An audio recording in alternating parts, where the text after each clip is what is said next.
Very good morning everyone, welcome back to CUET Nimbus. आज हम discuss करने वाले हैं 8 फरवरी के करंट अफेयर्स।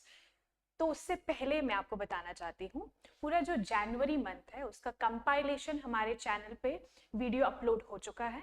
अगर आपने नहीं देखी अभी तक, आप जाके देखिए, क्योंकि अगर आपने कोई भी इन बिटवीन जनवरी मंथ आपने कोई भी current affairs, daily current affairs miss किया हो, तो वहां पे आपको इंपॉर्टेंट MCQ मिल जाएंगे। MCQs क्यों? क्योंकि आपके एग्जाम में MCQ बेस्ड क्वेश्चंस रहेंगे। तो MCQ फॉर्म में हमने आपको टॉप 50 मोस्ट इंपॉर्टेंट क्वेश्चंस दिए हैं, है ना, जो पूरे मंथ की कंपाइलेशन रहती है, जैसे कि for the month of November, for the month of December and January भी उसमें ऐड हो चुका है।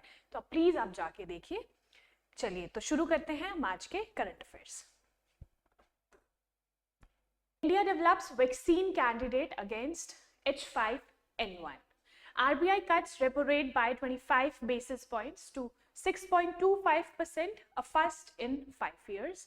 After US exit, Argentina cuts ties with WHO? World Health Organization. Researchers have developed a self-actuating drug delivery system for rheumatoid arthritis, RA. The Ministry of Parliamentary Affairs launched the National Youth Parliament Scheme NYPS 2.0. At the end, MCQs और within the analysis आपको static GK भी मिलेगा, है ना। Current news क्या है, उसका static GK क्या है, वो भी आपको मिलेगा। और एट द एंड MCQs का जवाब आप कैसे दे पाओगे, जब आप पूरा एनालिसिस बहुत अच्छे से देखोगे, है ना। तो पूरी वीडियो को अच्छे से देखना है, स्किप नहीं करना है। चलिए कल वाला सवाल हम लोग देख लेते हैं। Which campaign is recently launched by Union Minister Shri Shivraj Singh Chauhan to promote awareness in watershed development activities? तो आपको बताना है शिवराज सिंह चौहान जी ने कौन सा कैंपेन लॉन्च किया है, आपको नाम बताना था उस कैंपेन का। To promote awareness in watershed development activities. Campaign का क्या नाम है? वाटरशेड यात्रा, ध्यान रखेंगे, ठीक है। वाटरशेड यात्रा लॉन्च हुआ है February 4, 2025 को। नेशनल लेवल मास आउटरीच कैंपेन ये है, ये आप ध्यान रखोगे, शिवराज सिंह चौहान जी ने लॉन्च किया है। चलिए तो आते हैं हमारी न्यूज पे। India develops vaccine candidate against H5N1। H5N1 आपको पता है एक वायरस है, ठीक है। तो किसने डेवलप किया है? Indian council of medical research, ICMR ने। Human vaccine candidate against the highly pathogenic avian influenza H5N1। यहां से आपको ये बहुत ही इंपॉर्टेंट पॉइंट है, आपको ध्यान रखना है किस ऑर्गेनाइजेशन ने या फिर किस इंस्टीट्यूशन ने ये डेवलप किया है। दैट इज ICMR, है ना, Indian council of medical research. एक वैक्सीन डेवलप करी है अगेंस्ट H5N1, जिसे हम एवियन इन्फ्लुएंजा कहते हैं। This initiative comes in response to recent outbreaks that have posed threats to both animal and human health in India. देखिए ये जो वायरस है, ये जो इन्फ्लुएंजा है, ये एनिमल्स और ह्यूमन दोनों को अफेक्ट करता है। काफी अलग अलग तरह के इन्फ्लुएंजाज रहते हैं, वायरसेस रहते हैं। कुछ सिर्फ एनिमल को अफेक्ट करते हैं, है ना, कुछ सिर्फ ह्यूमंस को अफेक्ट करते हैं। लेकिन ये जो इन्फ्लुएंजा है, ये एनिमल्स और ह्यूमन दोनों को ही अफेक्ट करते हैं। तो रिसेंटली पिछले कुछ समय में ये एनिमल्स और ह्यूमन की हेल्थ के लिए एक बहुत बड़ा थ्रेट बन रहा था। तो इसके लिए ICMR ने एक वैक्सीन लॉन्च की है, ठीक है। ये बिल्कुल से आप ध्यान रखोगे, भूलोगे नहीं। ICMR is inviting eligible organizations and manufacturers to collaborate in this critical research and development effort. तो ICMR क्या चाहता है? ये चाहता है कि अलग अलग ऑर्गेनाइजेशंस इकट्ठी हो, कोलैबोरेट करें साथ में, to develop and research effort, है ना, एक डेवलपमेंट और रिसर्च का एक एफर्ट के लिए, ठीक है, कोलैबोरेट करने के लिए, इसकी वैक्सीन को मैन्युफैक्चर करने के लिए। तो यहाँ से आपको क्या ध्यान रखना है, इस स्लाइड से मैंने आपको बता दिया। H5N1 वायरस, है ना, जो अफेक्ट करता है एनिमल्स और ह्यूमंस दोनों को। और किसने ये वैक्सीन इसके लिए लॉन्च करी है, ये बिल्कुल से नहीं भूलना है, ICMR, that is Indian council of medical research. तो चलिए इन बिटवीन आपके लिए एक सवाल है, ICMR के हेडक्वार्टर्स कहाँ पे है? ठीक है, आपको बताना है ICMR के हेडक्वार्टर्स कहाँ पे है। अगर आप लोग डेली बेसिस पे मेरे करंट अफेयर्स फॉलो करते हो तो मैं काफी बार बता चुकी हूँ, जब भी कोई इंस्टीट्यूशन आता है ना, बड़ा इंस्टीट्यूशन आता है, नेशनल लेवल का इंस्टीट्यूशन आता है, उसको पता होना चाहिए कि हेडक्वार्टर्स किधर है। तो आपको बताना है ICMR के हेडक्वार्टर्स कहाँ पे है। Avian influenza H5N1 is a severe strain of bird flu. दूसरा, it has caused outbreaks in India 2021, 2023 and 2024. तो 2021, 2023 और 2024 में ये जो हम बात कर रहे हैं एवियन इन्फ्लुएंजा H5N1 की, इसने काफी ज्यादा अफेक्ट किया है दोनों ह्यूमंस और एनिमल्स दोनों की हेल्थ को, ठीक है। These outbreaks primarily affected poultry and wild birds. तो पोल्ट्री और वाइल्ड बर्ड्स के लिए काफी ज्यादा खराब रहा ये वायरस, ये यहाँ पे बताया गया, ठीक है। The economic impact on the poultry industry has been substantial. तो पोल्ट्री इंडस्ट्री पे बहुत बड़ा इकोनॉमिक इम्पैक्ट देखा गया, मतलब वर्स्ट इकोनॉमिक इम्पैक्ट ये है। दूसरा, public health concerns have also escalated due to zoonotic nature of the virus. देखिए, ये जो वायरस है ये एनिमल से लोगों में फैल जाता है, ठीक है। पहले ये एनिमल्स में फैलता है, उसके बाद एनिमल से लोगों में ये फैल जाता है, ह्यूमंस में फैल जाता है। This is the zoonotic nature of the virus, यहाँ पे इसकी बात की जा रही है। तो आपको ध्यान रखना है, ये मेजरली किसको पहले अफेक्ट करता है, पोल्ट्री एंड वाइल्ड बर्ड्स। फिर वहां से जूनोटिक डिजीजेस क्या होती है, जो एनिमल से ह्यूमंस में ट्रांसफर हो जाए, ठीक है। तो zoonotic nature of the virus H5N1 का ये वायरस है। ICMR जो है, इसका लोगो आप देख लीजिए,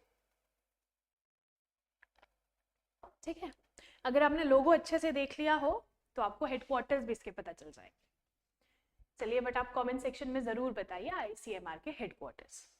RBI cuts repo rate by 25 basis points to 6.25%, a first in 5 years. देखिए, इकोनॉमिक्स से रिलेटेड है ये न्यूज और बहुत ही इंटरेस्टिंग न्यूज है। RBI MPC मीटिंग फरवरी 2025। RBI की MPC कमेटी है, मॉनेटरी पॉलिसी कमेटी है ना। तो अभी फरवरी में इसकी मीटिंग हुई। यहाँ पे क्या हुआ कि RBI के MPC ने रेपो रेट को कट कर दिया with 25 basis point. 25 basis point का मतलब है 0.25, ठीक है। नंबर्स में 0.25, 25 बेसिस पॉइंट्स, और कितना हो गया 6.25%। अगर ये कम किया है तो पहले कितना था 6.50, ठीक है। 6.50 से 6.25% कर दिया गया, ये आपने ध्यान रखना है। This is the first rate cut initiated by the RBI in 5 years, the last one being in May 2020. देखिए, पिछले 5 सालों में पहली बार ये रेट कट लाया गया है, ठीक है। पहले कब हुआ था, 2020 में पेंडेमिक के टाइम पे, है ना, जब कोविड-19 पूरे वर्ल्ड में फैला हुआ था, उस टाइम पे क्या हुआ था, रेट कट हुआ था in repo rate. Repo rate में आपको बताऊंगी क्या होता है, और MPC कमेटी के बारे में भी आपको जो चीजें पता होनी चाहिए मैं ऑब्वियसली आपको बताऊंगी। Repo rate till now stood at 6.5%, इससे पहले 6.5% था, मैंने आपको बताया। और RBI's MPC in a unanimous decision lowered the repo rate in a bid to stimulate economic activity by making borrowing cheaper and thereby encouraging spending and investment. देखिए, economics से related है, इकोनॉमिक्स का हर एक वर्ड इंपॉर्टेंट रहता है ना। अगर आप लास्ट लाइन में देखोगे तो पहले तो ये MPC का एक यूनानिमस डिसीजन, मैं आपको बताऊंगी MPC, पहले आप ये समझ लीजिए, ठीक है। MPC बताऊंगी, रेपो रेट बताऊंगी। तो चलिए, यूनानिमसली उन्होंने क्या कर दिया, रेपो रेट को कम कर दिया। क्यों, इकोनॉमिक एक्टिविटी को स्टिमुलेट करने के लिए, है ना। इकोनॉमी जो एक्टिविटीज रहती है, इकोनॉमिक एक्टिविटीज रहती है, उसको स्टिमुलेट करने के लिए, बोरोइंग को चीपर करने के लिए। बोरोइंग क्या होती है, जो हम उधार लेते हैं ना, बैंक से जो हम लोन लेते हैं, उन बोरोइंग्स की यहाँ पे बात हो रही है। और एनकरेजिंग स्पेंडिंग एंड इन्वेस्टमेंट। देखिए, आप समझिए क्या होता है, ये है आरबीआई, ठीक है, सेंट्रल बैंक ऑफ इंडिया। किसी भी कंट्री का एक सेंट्रल बैंक रहता है, तो हमारा है आरबीआई, सेंट्रल बैंक। तो आरबीआई की एमपीसी कमेटी ने क्या किया, रेपो रेट को कम कर दिया, ठीक है, रेपो रेट को कम कर दिया। रेपो रेट क्या होता है मैं आपको बताती हूँ। ये है आरबीआई, ठीक है, आरबीआई, और ये है कमर्शियल बैंक्स, जो भी बैंक्स रहते हैं, जैसे कि पंजाब नेशनल बैंक है और एचडीएफसी है। तो ये सारे बैंक्स, कमर्शियल बैंक्स जो लोगों के साथ डील करते हैं। आरबीआई डायरेक्टली लोगों के साथ डील नहीं करता है ना, तो कमर्शियल बैंक्स देते हैं लोन्स टू पीपल। यहाँ पे क्या हुआ, आरबीआई ने, मैंने आपको बोला रेपो रेट कम कर दिया। तो रेपो रेट होता क्या है, रेपो रेट होता है, आरबीआई जो है कमर्शियल बैंक्स को लोन देता है, ठीक है, कुछ लोन आरबीआई कमर्शियल बैंक्स को देता है। उन लोन पे जो वो इंटरेस्ट लेता है, अब वैसे फ्री में तो देगा नहीं, तो विद टाइम इन्फ्लेशन बढ़ता है तो इंटरेस्ट आपको लेना ही होता है। इंटरेस्ट जो लेता है, that interest is repo rate, ठीक है, वो इंटरेस्ट है रेपो रेट। तो रेपो रेट अगर कम कर दिया, ठीक है, आरबीआई ने कमर्शियल बैंक को लोन दिए, उस पे अब वो कम इंटरेस्ट ले रहा है, तो इसका क्या मतलब हुआ कि कमर्शियल बैंक जो लोगों को, है ना, जो लोगों को लोन देगा, उस पे वो इंटरेस्ट जो चार्ज करेगा वो भी कम हो जाएगा, ठीक है। तो ये बड़ा ही इंटरेस्टिंग कॉन्सेप्ट है, होप आपने समझ लिया, है ना। तो ये हमेशा के लिए आपको ध्यान रखना है, व्हाट इज रेपो रेट, ये आप ध्यान रखोगे। फिर इससे स्पेंडिंग एनकरेज कैसे होगी, देखिए, जब लोग ज्यादा लोन्स लेंगे तो लोगों के पास मनी है ना, जो मनी है टू स्पेंड वो बढ़ जाएगा। तो मनी का काम क्या होगा, स्पेंडिंग एंड इन्वेस्टमेंट, है ना। आप दो ही चीज करते हो ना, सेविंग्स, कंजम्पशन, इन्वेस्टमेंट। सेविंग्स में ही इन्वेस्टमेंट आता है, तो स्पेंडिंग और मतलब कंजम्पशन और इन्वेस्टमेंट बढ़ जाएगी इन द इकोनॉमी। तो ये पूरा ऐसा कॉन्सेप्ट रहता है। इकोनॉमी में चीजें ना इंटरलिंक्ड रहती है सारी की सारी, एक आप कुछ चेंज करोगे तो आगे जाके वो कुछ बड़ा चेंज लेके आएगा। तो ऐसे ये पूरी इकोनॉमी वर्क करती है। यहाँ पे रेपो रेट के कम होने का मतलब ये है कि स्पेंडिंग और इन्वेस्टमेंट बढ़ जाएगी इन द इकोनॉमी। और ये है आरबीआई के न्यू गवर्नर संजय मल्होत्रा जी। यहाँ पे आप एक सवाल का जवाब दोगे कि इनसे पहले आरबीआई के गवर्नर कौन थे, ठीक है, आरबीआई के गवर्नर कौन थे, इस सवाल का जवाब आप कमेंट सेक्शन में दो। चलिए, अगर हम बात करें मॉनेटरी पॉलिसी कमेटी की, रेपो रेट होप आप समझ गए हो, अब हम बात करेंगे मॉनेटरी पॉलिसी कमेटी। तो एमपीसी क्या है, मॉनेटरी पॉलिसी कमेटी, ये रिस्पॉन्सिबल है for fixing of benchmark interest rates. Benchmark interest rates मतलब कि जो आरबीआई कंट्रोल करता है ना, जैसे कि रेपो रेट है, रिवर्स रेपो रेट भी होता है। ये काफी इंटरेस्टिंग और डीप कॉन्सेप्ट्स हैं, इसको मैं अलग से आपको समझाऊंगी, बट अभी के लिए आपको जितना पता होना चाहिए मैं आपको बता रही हूँ। Came into force on 27th of June 2016. 2016 में it came into force. The meetings held at least 4 times a year. कम से कम 4 बार मिलना होता है एमपीसी कमेटी को, ठीक है, मॉनेटरी पॉलिसी कमेटी को जो मीटिंग है कम से कम 4 बार होनी चाहिए। इट कंप्राइजेस 6 मेंबर्स, 6 मेंबर्स इसमें रहते हैं, 3 officials of the RBI and 3 external members nominated by the government of India. 3 कौन है, आरबीआई के ऑफिशियल्स, जिसमें आरबीआई के गवर्नर भी आते हैं, ठीक है, और 3 nominated by government of India, total 6 members. The governor of RBI is the chairperson of the committee. तो जो गवर्नर है वो रहते हैं chairperson of the committee. The RBI act 1934 was amended by finance act India 2016 to constitute MPC. तो RBI act 1934 को amend किया गया बाय फाइनेंस एक्ट इंडिया 2016 और कॉन्स्टिट्यूट करी गई MPC committee, which will bring more transparency and accountability in fixing India's monetary policy. ये आपने ध्यान रखना है, इंडिया की मॉनेटरी पॉलिसी को फिक्स करने के लिए इसका मेजर यही काम रहता है, ठीक है। The setting up of a committee to decide on monetary policy was first proposed by the Urjit Patel committee. Very important, सबसे पहले किसका प्रपोजल था कि ऐसी कोई कमेटी होनी चाहिए? उर्जित पटेल कमेटी। तो यहाँ से जितने भी मैंने पॉइंट्स आपको बताए शॉर्ट में नोट कर लीजिए, हमेशा के लिए आपके पास रह जाएंगे क्योंकि स्टैटिक जीके का पोर्शन है। Researchers have developed a self-actuating drug delivery system for rheumatoid arthritis. तो RA rheumatoid arthritis की यहाँ पे बात हो रही है। Researchers have developed a self-actuating drug delivery system for RA. It releases therapeutic agents only when needed by targeting inflammation in joints. ठीक है, ये जो RA है rheumatoid arthritis, इससे होता क्या है? आपके joints जो रहते हैं वो पेन करने लग जाते हैं और इन्फ्लेमेशन हो जाती है जॉइंट्स में, ठीक है। RA is an auto immune disease that attacks healthy cells mainly affecting joints in hands, wrists and knees. तो मैंने आपको बताया जो जॉइंट्स रहते हैं हाथों के, जो नीज रहते हैं, है ना, नीज के जॉइंट्स और रिस्ट्स, तो वहां के हेल्दी सेल्स को ये अफेक्ट करता है। RA आपने ध्यान रखना है, auto immune disease. The system uses microspheres loaded with methotrexate, a common anti-rheumatic drug. तो ये जो रिसर्चर ने ये डेवलप किया है सेल्फ एक्चुएटिंग ड्रग डिलीवरी, उसमें क्या रहता है? माइक्रोस्फेयर्स लोडेड, ठीक है, माइक्रोस्फेयर्स लोडेड रहते हैं विद मेथोट्रेक्सेट, ठीक है।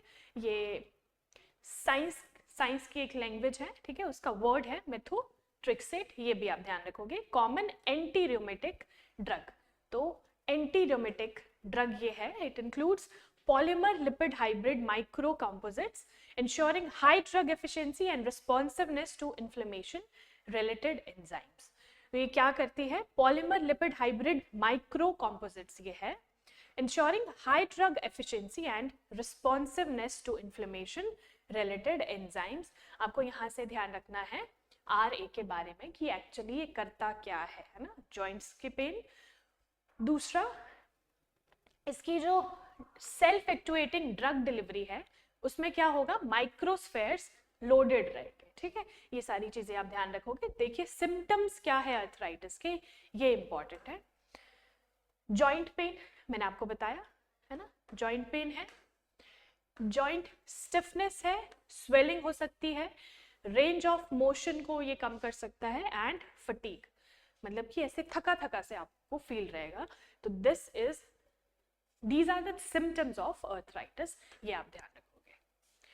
The Ministry of Parliamentary Affairs launched the National Youth Parliament Scheme NYPS 2.0.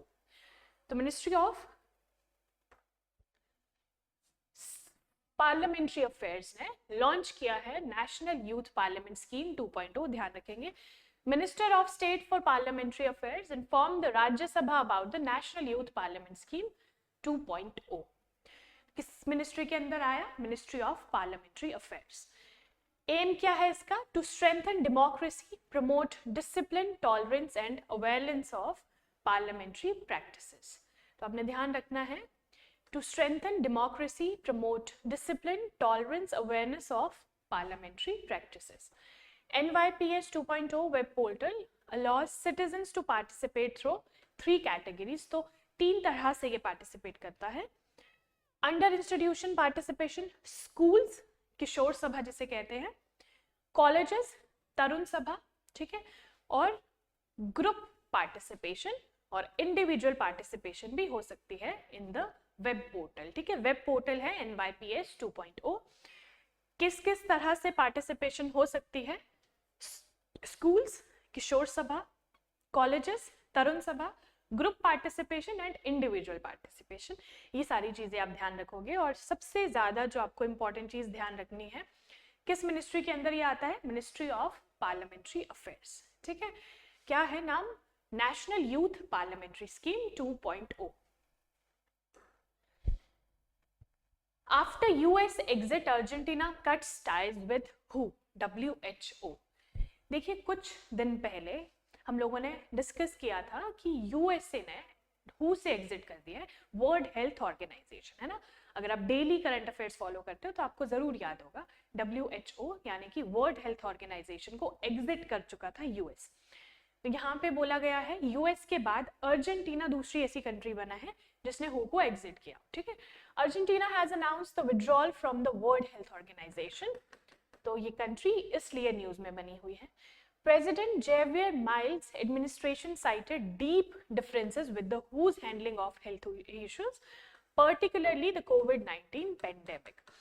तो सेम रीजन जो कि यूएस ने दिया कि कोविड-19 पेंडेमिक के टाइम पे हु अच्छा वर्क नहीं कर पाया तो हम इसलिए विड्रॉल कर रहे हैं, तो अर्जेंटीना ने भी यही कुछ सिमिलर रीजन दिया है टू एग्जिट, है ना, एग्जिट का रीजन दिया है।